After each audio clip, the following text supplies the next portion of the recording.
મોડાસામાં આયકર વિભાગના દરોડા બાદ ઈડીની એન્ટ્રી થઈ છે। વિદેશમાં કરોડો રૂપિયાની હેરાફેરીની આશંકાથી ઈડી પણ તપાસમાં જોડાઈ છે।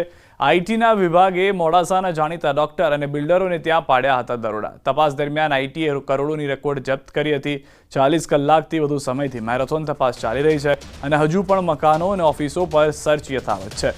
મની લોન્ડરિંગ અને ફેમા એક્ટ હેઠળ મોટી કાર્યવાહીની સંભાવના છે। શહેરમાં કાળું નાણું ધરાવતા અન્ય લોકોમાં ફફડાટ ફેલાઈ ગયો છે। બ્લેક મનીને સગેવગી કરવા અનેક લોકો સક્રિય બન્યા હોવાની પણ ચર્ચા છે।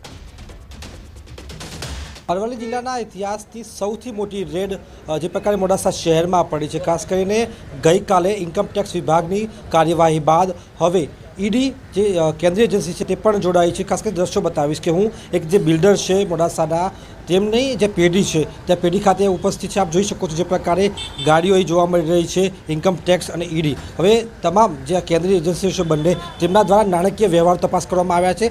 કરોડો રૂપિયાની રકમ જપ્ત કરવામાં આવી છે અને જે પ્રકારે કાર્યવાહી કરવામાં આવી છે તેના કારણે જે કાળું નાણું રાખે છે તેવા લોકોમાં ફફડાટ વ્યાપ્યો છે। ખાસ કરીને જે કાર્યવાહી થઈ છે તેમાં જે પ્રકારે દસ્તાવેજો જપ્ત કરવામાં આવ્યા છે, સાથે જ બેંકોના જે લોકર છે એ સીઝ કરવામાં આવ્યા છે। એટલે કે ઈડીની કાર્યવાહી બાદ વિદેશમાં જે નાણાંની હેરફેર થઈ છે ગેરકાયદેસર તે ખુલીને હવે બહાર આવ્યું છે। કારણ કે જે પ્રકારે મની લોન્ડરિંગ અને ફેમા એક્ટ હેઠળ કાર્યવાહી થવાની શક્યતાઓના પગલે જે પ્રકારે હવે ફફડાટ વ્યાપ્યો છે। કારણ કે મોડાસા શહેર ખૂબ નાનો શહેર છે, એવી જગ્યાએ જે પ્રકારે રેડ પડે છે લગભગ 80 ઉપરાંત ગાડીઓનો કાફલા સાથે 200 થી 300 જેટલા કર્મચારીઓએ જે પ્રકારે રેડ પાડી છે અને તપાસ કરવામાં આવી રહી છે।